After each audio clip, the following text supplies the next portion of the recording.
morning freaks.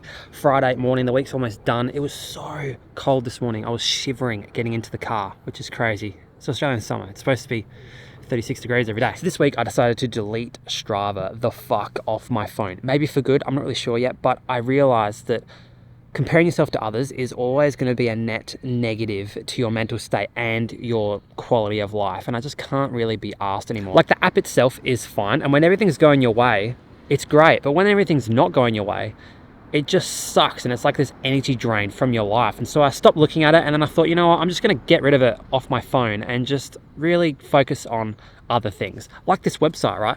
The website is built, which is sick. All I'm waiting for now is some shipping boxes, and then I should be able to start shipping stuff. So get excited for that. Peak Stride running brand is coming. This is not merch, this is a running brand. It's going to be completely separate to the channel because merch just sounds a bit cheesy and corny, doesn't it? And this is a long-term dream coming to reality. I've always wanted to do this, and now I'm just fully sending it. And I could compare myself to Nike and get really pissed off and quit.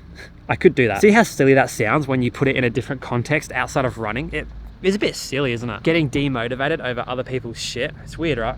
But before I break this down and give it a comprehensive analysis as to why Strava sucks, I want you guys to let me know in the comments below if you agree or if you don't agree, and let me know why, because I'm really interested in understanding the psychology of other people. Because for me, I always just get pissed off when I see other people doing really well when I can't do anything.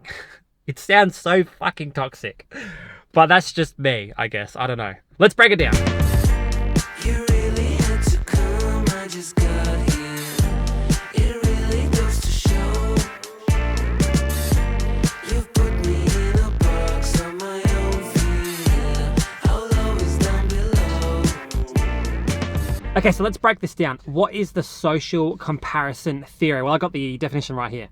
The social comparison theory is an idea that individuals determine their own social and personal worth based on how they stack up with other people. Basically, there's two kinds of comparison that you can do in your brain. There's an upward comparison and a downward comparison, and each type of comparison have a positive and a negative way of looking at things. So if you have a look here, so an upward comparison would be you comparing yourself to someone who's doing something that you perceive to be better than you. And so you would get envy, jealousy. And the problem is that social media and just your phone in general is designed to help you to activate that negative aspect of comparison, okay? You're always comparing yourself to other people. Everyone's stats are right there, and you don't actually know how they're doing on that day, what's going on or anything.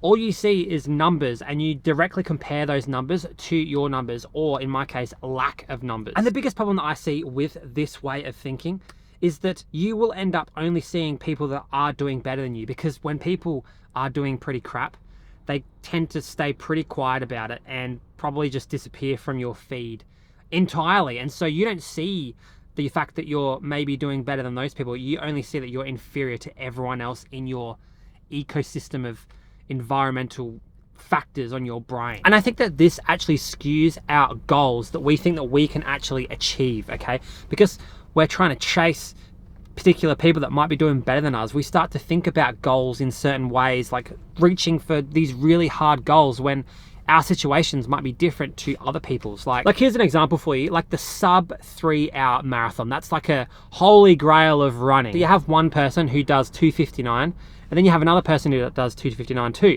This person over here might be like a uni student or something that is just studying and has lots of free time maybe, and has a part-time job on the weekends doing something, okay? This other person over here might have a full-time job with 4 kids, 45 years old, and has only been running for the last 3 years, okay? On Strava, they both look the same. In real life, completely different, right? And so when you're comparing yourself to others, you don't know their scenarios and everything like that. All you know is the numbers that are on the screen. And so sometimes it is better to just get rid of that stuff and just focus on yourself. Because at the end of the day, nobody actually cares what goals you have and what things you achieve, because they're not even looking at you. They're too busy looking at people that are better than you and better than them. And they're looking up here and feeling inferior, just like you feel inferior to other people that are doing better than you. It's just this same rat race comparison game, social thing. And I've just had enough of it. And look, this stuff is very complex because If I look at Eliud Kipchoge and some of the fastest runners in the world, I don't compare myself to them. I only take aspiration from them. So I feel like it really is this ecosystem of whoever's in your vicinity. You feel like you need to compete with them, and it just makes you feel like shit, right? Now, as shown in this graph, there is actually an aspect of positive comparison where you compare yourself to the right kinds of people and you focus on the things that they do, where you can only get motivation from them because you're never gonna be able to compare yourself feasibly or gain anything from that. Okay, so here's a pretty interesting graph. So we have ourselves, and then we have our connective other, and then we have a contrastive other. So basically, like I said, this is kind of your tribal group where you're comparing yourself often, and this is Eliud Kipchoge up here. So what you want to do is focus on people that we have a connection to, rather than focusing on people where you think that you need to compete with them in every single way, because that's what I do. I compete with people all the fucking time, and it's annoying. So maybe these apps are kind of stupid because Eliud doesn't even post on them. And if he did, I'd probably keep it and watch more of his training and figure out what's going on. That'd be pretty cool, right? But I need to go back to work. We're gonna finish this video later today. Also, I finished all of my dates because that's the only way that I'm staying fit right now, is by eating all my dates every day. Fuck yeah.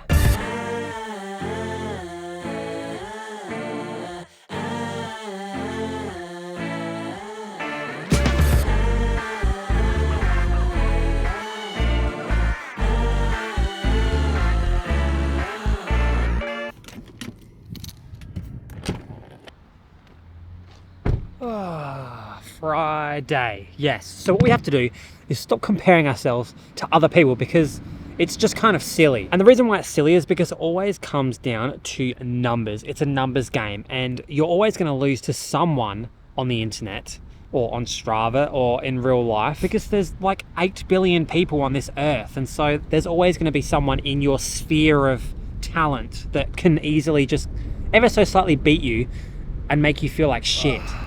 Hopefully no one compares themselves to this 5 lots of 30 seconds run that I'm about to do. I doubt that anyone's going to compare themselves to that, but see how we go. What you have to do, what you have to do is focus on yourself, because at the end of the day, when you take away the social pressures and the social media and anyone else's opinions, all you're trying to do, and take the numbers away too, all you're trying to do is just push yourself as hard as you can and feel proud of yourself inside that you did something hard. And if you're doing things hard all the time, who gives a fuck about the numbers and shit like that? And who cares about what anyone else thinks? Because at the end of the day, you should be your biggest fan. You should be the only person in your corner cheering yourself on, because realistically, that's just reality, right? So just be your own biggest fan, and then you have nothing to worry about. I'll see you guys tomorrow, and hopefully tomorrow is not as much of a vulnerable, weird video like this one was. You know, that's what happens when you post daily. Just shit happens. See you guys later. I'm not gonna leave my camera on top of the car in this neighborhood. Jeez. Oh wait, I live in this neighborhood.